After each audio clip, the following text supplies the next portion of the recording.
Hello everyone, dahil bare month na is first day of September. So naisipan kong mangalkal sa paligid ko anong makikita. Ayan, nakakita ako ng mga gulong ng sasakyan na hindi na mga ginagamit. So kaya napagpasyahan kong gumawa ng Christmas tree.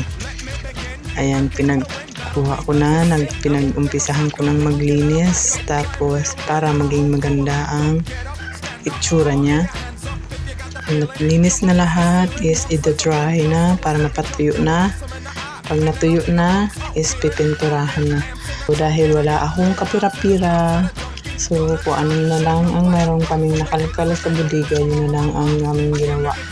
So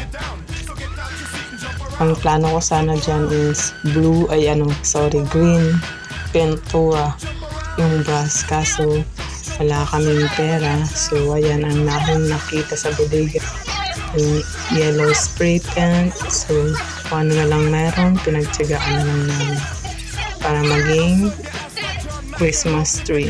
So ayan nga, kinulayan na namin siya.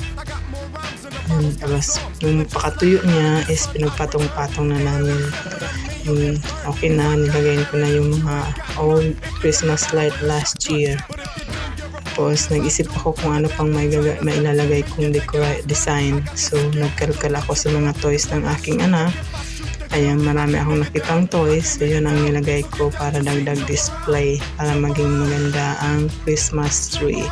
Thank you everyone for watching. Like and subscribe.